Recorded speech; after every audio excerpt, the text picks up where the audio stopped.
BBC বাংলার সান্ধ্য অধিবেশন প্রবাহতে আপনাদের স্বাগত। আজ আপনাদের সাথে লন্ডন স্টুডিও থেকে আছি মানসী বড়ুয়া। বাংলাদেশের সর্বশেষ গুরুত্বপূর্ণ আপডেট সংবাদে আপনাকে স্বাগত। শুরুতেই সংবাদ শিরোনাম, পরে বিস্তারিত। প্রথমেই জানাবো আমাদের হাতে থাকা সর্বশেষ গুরুত্বপূর্ণ সবথেকে তাজা আপডেট সংবাদ। খুলনায় এনসিপি নেতাকে গুলি, যা জানালো পুলিশ। জাতীয় নাগরিক পার্টি এনসিপির খুলনা বিভাগীয় প্রধান ও এনসিপির শ্রমিক শক্তির কেন্দ্রীয় সংগঠক মোতালেব শিকদারকে প্রকাশ্যে গুলি করা হয়েছে। আজ দুর্বৃত্তরা প্রকাশ্যে তার মাথা লক্ষ্য করে গুলি চালায়। এতে আশঙ্কাজনক অবস্থায় তাকে উদ্ধার করে খুলনা মেডিকেল কলেজ হাসপাতালে ভর্তি করা হয়েছে। চিকিৎসকরা জানিয়েছেন গুলি তার কানে লেগেছে, তবে অবস্থা এখন আশঙ্কাজনক নয়। এরপর জানাবো এখন সময় রুখে দাঁড়াবার, বললেন মির্জা ফখরুল। সংবাদপত্রের উপর হামলাকে গণতন্ত্র এবং জুলাই বিপ্লবের উপর আঘাত হিসেবে অভিহিত করেছেন বিএনপির মহাসচিব মির্জা ফখরুল ইসলাম আলমগীর। তিনি বলেছেন, যারা সংবাদপত্রের উপর হামলা করেছে তারা জুলাই বিপ্লব এবং তারা বাংলাদেশের বিরোধী শক্তি। তাদের বিরুদ্ধে আমাদেরকে এখন সময় এসেছে রুখে দাঁড়াতে হবে। এদিকে ভোটের দিন যত ঘনিয়ে আসবে মানুষের ভয় তত কেটে যাবে, বললেন সিসি। প্রধান নির্বাচন কমিশন সিসিএএমএম নাসির উদ্দিন বলেছেন, ভোটের পরিবেশ নিয়ে কমিশন শতভাগ আশাবাদী। প্রতিটি সম্পত্তি হাদি ইস্যু নিয়ে জনমনে কিছুটা উদ্বেগ থাকলেও কমিশন মনে করে ভোটের দিন যত ঘনিয়ে আসবে মানুষের ভয় তত কেটে যাবে। আগামী জাতীয় সংসদ নির্বাচন হবে ইতিহাসের সবথেকে ভালো সুষ্ঠু মানের একটি নির্বাচন। এবারে জানাবো বিএনপির একাধিক প্রার্থীর মনোনয়নপত্র সংগ্রহ। আসন্ন জাতীয় সংসদ নির্বাচনে ফেনীর ৩টি আসনে এখন পর্যন্ত ১৬ জন প্রার্থী বিএনপি থেকে মনোনয়ন সংগ্রহ করেছে। এর মধ্যে ফেনী ১ আসনে ৪ জন, ফেনী ২ আসনে ৬ জন, ফেনী ৩ আসনে ৬ জন প্রার্থী রয়েছে। প্রায় প্রতিটি আসন থেকে বিএনপির ৫ থেকে ৬ জন করে তারা দাঁড়াচ্ছে। মূলত এসব কারণে বিএনপির মধ্যে আরও কোন্দল বৃদ্ধি পাচ্ছে। এবং সর্বশেষ জানাবো মস্কোতে গাড়িতে বোমা বিস্ফোরণ, রুশ জেনারেল নিহত। রাশিয়ার রাজধানী মস্কোতে গাড়িতে বোমা বিস্ফোরণে দেশটির সেনাবাহিনী জেনারেল স্টাফের অপারেশনাল ট্রেনিং বিভাগের প্রধান লেফটেন্যান্ট জেনারেল ফানিল সারভারভ নিহত হয়েছে। আজ বিস্ফোরণের এই ঘটনায় তার মৃত্যু হয়। এক বিবৃতিতে এমনটা জানিয়েছে রাশিয়ার তদন্ত কমিটি। টেলিগ্রামে এক বিবৃতিতে বলা হয়েছে, গাড়ি বোমা বিস্ফোরণে গুরুতরভাবে আহত হন জেনারেল সারভারভ এবং পরে তিনি মারা যান। প্রিয় দর্শক, এতক্ষণ শুনছিলেন সংবাদ শিরোনাম, এবারে বিস্তারিত। তবে তার আগে বন্ধুরা অনুরোধ থাকবে এই সংবাদটিতে একটি লাইক দিন। এই চ্যানেলে আপনি নতুন হয়ে থাকলে আমাদের সংবাদটি দেখতে দেখতে চ্যানেলটি সাবস্ক্রাইব করে রাখুন। কমেন্ট করে বন্ধুরা আপনার মূল্যবান মতামত জানিয়ে দিন আপনি বিশ্বের কোন দেশ থেকে বা বাংলাদেশের কোন স্থান থেকে আমাদের সংবাদটি দেখছেন এবং শুনছেন। আর বন্ধুরা, সংবাদটি আপনার সোশ্যাল মিডিয়া ফেসবুকে শেয়ার করে বন্ধুদেরও দেখার সুযোগ করে দিন। গাজা যুদ্ধে আপনি যদি নিরীহ ফিলিস্তিনিদের ভালোবেসে থাকেন, কমেন্টে ইয়েস লিখে বিশ্ববাসীকে জানিয়ে দিন। এবারে বিস্তারিত। খুলনায় এনসিপি নেতাকে গুলি, যা জানালো পুলিশের সদস্যরা। জাতীয় নাগরিক পার্টি এনসিপির খুলনা বিভাগীয় প্রধান ও এনসিপি শ্রমিক শক্তির কেন্দ্রীয় সংগঠক মোতালেব শিকদারকে প্রকাশ্যে গুলি করা হয়েছে। সোমবার ২২ ডিসেম্বর ১১:৪৫ দিকে দুর্বৃত্তরা তাকে প্রকাশ্যে গুলি করে।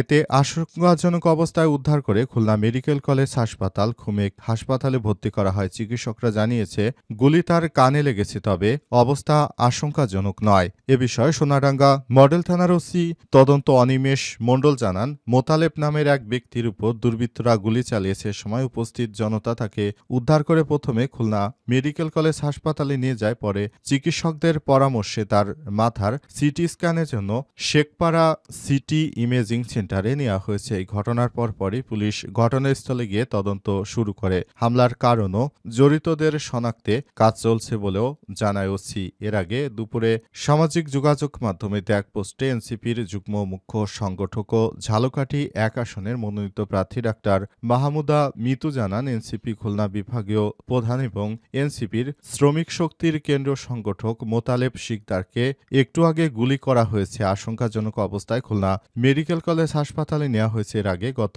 ১২ ডিসেম্বর রাজধানীর পুরনো পল্টনের বক্স কালভার্ট রোডে গণ-অভ্যুত্থানের সম্মুখ যোদ্ধা ইনকিলাব মঞ্চের মুখপাত্র শরীফ ওসমান হাদির মাথায় গুলি করে দুর্বৃত্তরা। আবার নতুন করে দেশে এই ধরনের গুলির ঘটনা সবার মনে আতঙ্ক সৃষ্টি করেছে। এখন সময় রুখে দাঁড়াবার বললেন মির্জা ফখরুল। সংবাদপত্রের উপর হামলাকে গণতন্ত্র এবং জুলাই বিপ্লবের উপর আঘাত হিসেবে অভিহিত করেছেন বিএনপির মহাসচিব মির্জা ফখরুল ইসলাম আলমগীর। তিনি বলেছেন, বাংলাদেশে সংবাদপত্রের উপর যে ধরনের হামলা হয়েছে, এই ধরনের অনাকাঙ্ক্ষিত হামলার ঘটনা আমরা কোনোভাবেই মেনে নিতে পারি না। বলতে চাই, সংবাদপত্রের উপর যে ধরনের অনাকাঙ্ক্ষিত হামলা হয়েছে, এসব হামলা দেশের জন্য বড় ধরনের ক্ষতি বয়ে আনতে পারে। তাই সবাইকে আরও বেশি সজাগ থাকতে হবে, যাতে করে দেশের অভ্যন্তরে এই ধরনের অবাঞ্ছিত কোনো ঘটনা না ঘটে। সেই ব্যাপারটি নিয়ে আমাদেরকে কাজ করতে হবে। দেশে আমরা রয়েছি, তাদেরকে আরও বেশি সতর্ক অবস্থানে থাকতে হবে। দেশের অভ্যন্তরে যে বিশৃঙ্খলা সৃষ্টির পায়তারা করা হচ্ছে, সব বিশৃঙ্খলাকারীদের বিরুদ্ধে রুখে দিতে হবে। সবাইকে একসঙ্গে থাকতে হবে। সে যে রাজনৈতিক দলেরই হোক না কেন, সবাইকে মিলেমিশে আমরা নতুন বাংলাদেশ গড়তে চাই। জুলাই গণ-অভ্যুত্থানের যে স্পিরিট ছিল, সেই স্পিরিটকে আমরা ধারণ করে বাংলাদেশকে একটি ভালো অবস্থানে নিয়ে যাওয়ার জন্য আমাদের যে প্রচেষ্টা, সেই প্রচেষ্টা চালু রয়েছে। সেই ব্যাপারটি নিয়ে আমরা বলতে চাই, সবাইকে আরও ধৈর্যশীল হতে হবে এবং সবাইকে মিলেমিশে কাজ করতে হবে। দেশে কোনো ধরনের বিশৃঙ্খল পরিস্থিতি যেন কেউ সৃষ্টি করতে না পারে, সেজন্য সবাইকে আরও বেশি দায়িত্বশীল ভূমিকা পালন করতে হবে। সবাইকে নতুন বাংলাদেশের অভিনন্দন জানিয়েছেন বিএনপির মহাসচিব মির্জা ফখরুল ইসলাম আলমগীর এবং তিনি সবাইকে একসঙ্গে মিলেমিশে স্বৈরাচারের বিরুদ্ধে রুখে দাঁড়ানোর জন্য আহ্বান জানিয়েছেন।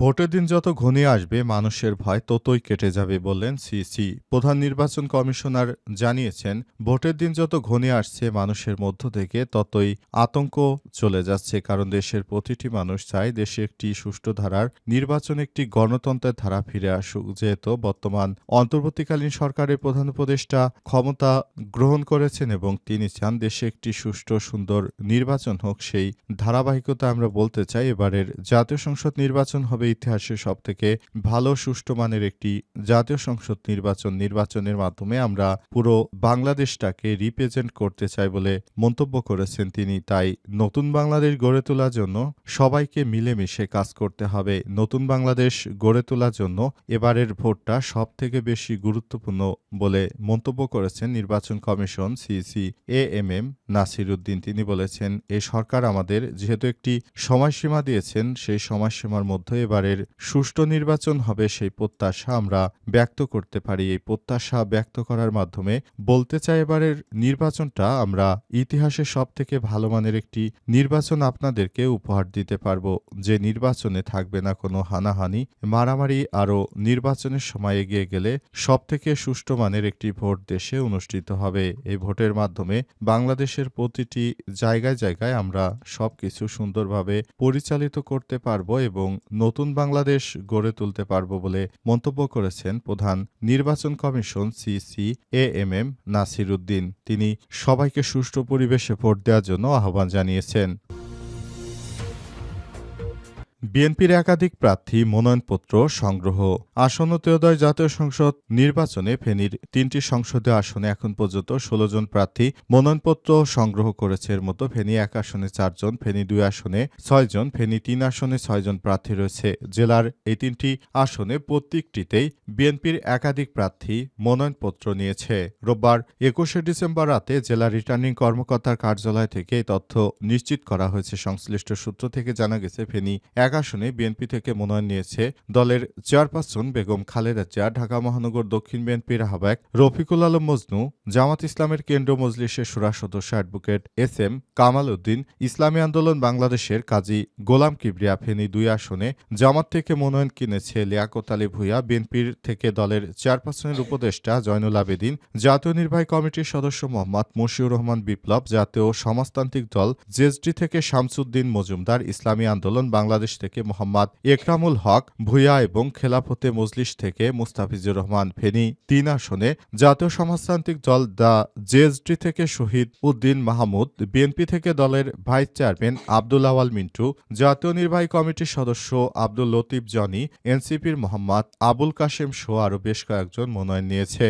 এই ঘটনায় মনোনয়নের দৌড়ে সবথেকে বিএনপির নেতাকর্মীরা এগিয়ে রয়েছে। তারা একটি আসনে বিএনপি থেকে ৩ থেকে ৪ জন বা কোনো জায়গায় ৬ জন মনোনয়নপত্র কিনছে। এতে বিএনপির মধ্যে কোন্দল আরও বৃদ্ধি পাচ্ছে।